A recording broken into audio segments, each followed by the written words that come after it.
What about it, YouTube? Okay, today we're going to do a technical video talking about the shudder issues, the Ecoboost shudder issues on especially the first generation Ecoboost. Okay, so this is a 2012 first gen, so it doesn't have the dual injectors like the new ones where they wash over. They have direct injection and port injection on the new gen motors, which helps a little bit of the issue we're going to go into, but probably not completely, so that everybody can listen to this, not even just first gen, but second gen might gain some insight into their trucks, because this issue is happening predominantly on the trucks, this Ecoboost shudder. So anyway, this one here is 2012, and it's got 80,000 on it now. At about 73,000 miles, I had my first experience with Ecoboost shudder. Ran like crap, ended up having a engine light flash up. Took it in, had burned out cats. Luckily, up to 80,000 you're covered for the cats, so I got new downpipes and cats from the dealer and went on my merry way. Well, at about 76,000 miles, I had the same problem. And the truck ran like crap afterwards. I was worried about another engine code coming up because it ran like crap for quite a few miles, maybe 50 to 100 miles. It ran really rough. I think it was misfiring like crazy, and anyway, ended up improving by the time I got back from my road trip on the gas mileage and how it was running, but I still wanted to figure out what was happening to these trucks. I hadn't looked into it yet. So if you've looked into it already, or you haven't, but this is what you should run into rather quickly, is that the problem is happening in your intercooler with your crankcase vapors circulating through the intake, and other like issues with condensation from the dew point and the humidity. Anyway, stuff is collecting, nasty stuff is collecting in the bottom of these intercoolers right here, and you're finding that the best solution to get that stuff out of there so that you don't pick it up and throw it into your intake, which is causing this problem, this Ecoboost shudder. That nasty crap gets picked up. You go to hit the gas one time real good, all that charged air comes, grabs that nasty crap, throws it up into your charge pipe and up through everything, up through your throttle body and into your motor, and it's just, there's no protection or anything to wash off the backside of your valves, your intake valves. So you run a lot of risk of problems, major problems from this. At the very least, screwing up your plugs and having misfires. You can screw up your coils, you can get hydrolock, you can burn up your turbos, you can burn up your cats like I did. So this is a big deal, and at the very least, it's a free thing. It's a free thing you can do. Drill a hole in the bottom of this. You can choose to plug it up later or not. I've had mine for a little over a week. It's still weeping, not very much, but it's still weeping a little bit. The stuff coming out of it now is a lot darker, but at first you'll see videos where it's really tan, yellowish, nasty stuff. And actually, you can see on the old plug here that it's baked that nasty tan yellowish crap onto the back of the electrode and onto the insulator. And you might think, oh, that just means that your plug's running at a good temperature, you know, your air fuel mixture is good. Well, no, it shouldn't. There shouldn't be a tan coated layer of junk on the back of this electrode. That shouldn't be there. So that tells me this tan stuff is all nasty crap that got heated up, coming in through the intake, picked up from the intercooler, thrown everywhere, and got all over the plug. So that's the next step. If you've got this Ecoboost shudder, first thing, drill you a hole. They're saying make it small, 1/16 to 1/8 inch. Mine's a little bit bigger than 1/16. It's 5/64. Anyway, you can choose to plug it up or not. Like I say, mine's still weeping, so I'm going to leave it. I don't think it affects your system, or you're not going to get any codes from it or any seat of the pants problems as far as that boost leak now that you've got. But you can choose if you want to plug it back up. I wish there was like a valve system or something that would plug it up under boost and let it flow out when you weren't under boost, but there's not. So do that. Okay, it's free, and it really needs to happen. Okay, next thing you can do if you want to try and protect the system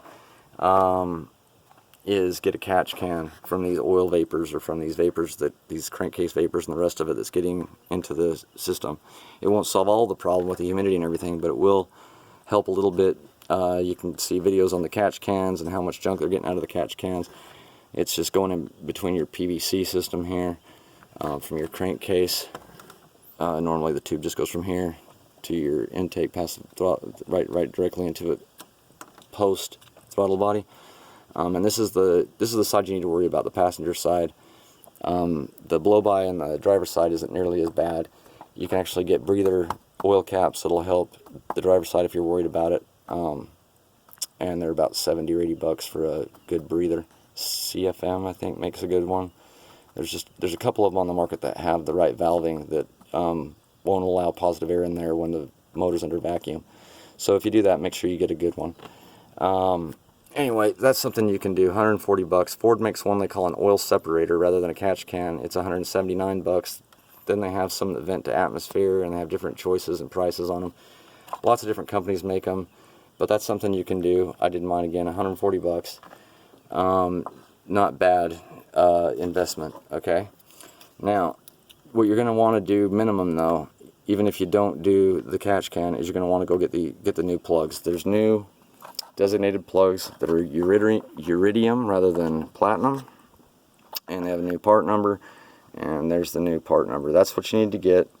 They're saying between 28 and 30 thousandths. I got mine at 30. They come pretty much set at 30, but double check them. And you need to crank them down to 11 foot-pounds of torque because they don't have the crush bushing on them. So 11 foot-pounds of torque, 30 thousandths, and that's the new number. Okay, so again, you're going to need to do that because look at this plug. It's got 80,000 miles on it. Not terrible shape looking at everything for the miles on it, except the fact that it's had this shit get all baked onto the top of it and everywhere else. So you know, $6 a plug. Go ahead and get yourself some plugs for peace of mind. Now if you want to do the more extensive, again, you can do this catch can. That's going to be 140. I'd say spend a minimum of 36 bucks on plugs and drilling that hole, and then from there think about a catch can, 140 bucks, and then from there think about replacing your coils. Mine had 80,000 again. Why not make sure that the spark energy is nice and strong. They're supposed to be 15% higher spark energy, so just to make sure you're not having any kind of misfire issues or anything. Even Ford is having a lot of guys change out their coils when they come in with this Ecoboost shudder issue, so not a bad idea if you got the money. 200 bucks for that, okay? So that would be what we're up to now, 200 and 180, so now we're up to 380 bucks, okay? From there, what I did was, this was cheap, so I got the $30 air raid throttle body Econo-Aid, I think they call it, and it spins the air coming in through the throttle body so that it will scavenge and pick up all the air within the throttle body is the idea, so that you get better burn, higher gas mileage, more power, etc. Supposedly they say 8 horsepower, 12 torque, which is $4 a horsepower, not bad. Okay, from there, now I've had this air intake for a long time. They're like 350 bucks now. I think I paid 500 for this one. They sent me the wrong one. It's 2011. I had to jerry rig it and cover over this and drill a hole to put my mass airflow sensor in. But that's 350 bucks, not bad. I skipped over some stuff that's cheap though that you need to do. Since you know your intake's got a bunch of crap that's got thrown in there and your valves don't have any way to get it washed off because it's direct injection, what you can do is there's CRC, and Seafoam makes a product. I prefer Seafoam on this. And you just follow the directions, warm the motor up, have somebody help you hold the RPMs at 2,000, and then you're supposed to spray this whole can after you get it all figured out up into your throttle body. Now what I did also, which is cheap and easy, is take your throttle body off, use this Seafoam to clean it up. It's going to have carbon all over the butterfly and everywhere else. Clean this up and wipe out as much of the oily junk that you're going to find on your charge pipe and on your intake. That's not a bad idea. And then set this up in the bottom of your throttle body so it doesn't block your butterfly. You have to cut it. I cut mine to about right there, and set my crap up. Get your buddy to hold the RPMs at 2,000, and I had my bottle ended up being down in this area behind the fuse box connected to the nozzle. My little tube connected to the nozzle. It's not easy. There's a lot of heat coming off the motor, and I could only get 3/4 of the can.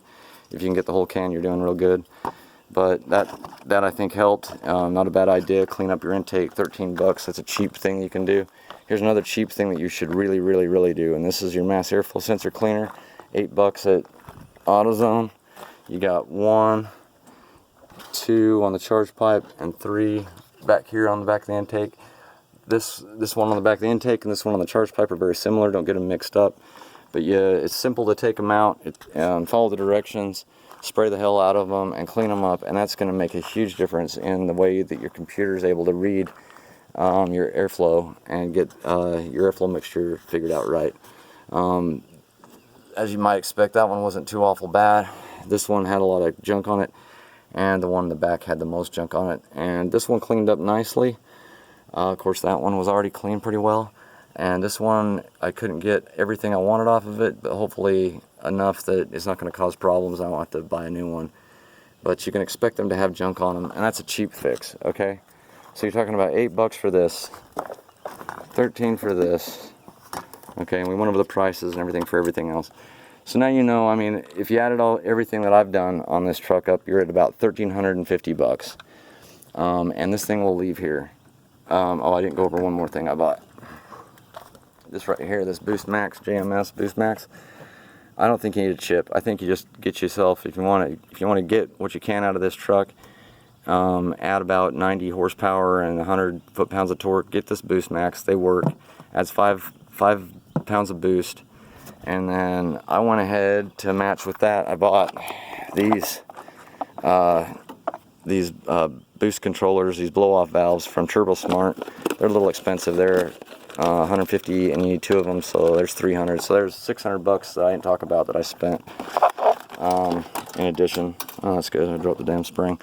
Anyway, the originals are very cheaply built, as you can see, and the TurboSmarts are adjustable. And guys are buying them thinking they're cool by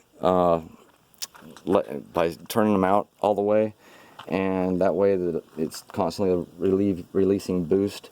So every time they hit the gas, it's making a tss, tss, and they think it's cool. Well, the problem is that if you do that, I'm noticing in between shifts when you don't want it to release boost, you know, you'll hit the gas, you know, floor it, spins up, turbos spin up, you take off.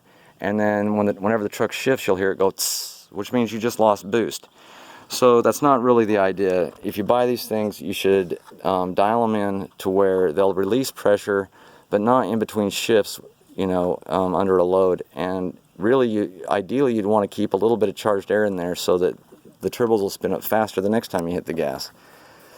So to get it right, that's what I would suggest. And so all of this, okay, so the valves, the JMS Boost Max, and I didn't go over this. That JMS ends up having a dial here, so you can turn it all the way off, or you can go up to 5 pounds of boost with 93 octane. It takes it from 14.5 boost to right under 20, right? So definitely noticeable, definitely worth the money if you've got it. That's what I've done.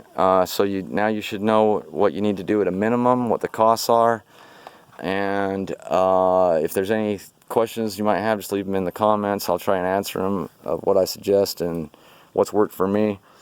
But I'm very happy with the truck now. It's got 19 miles per gallon on a test that I did yesterday.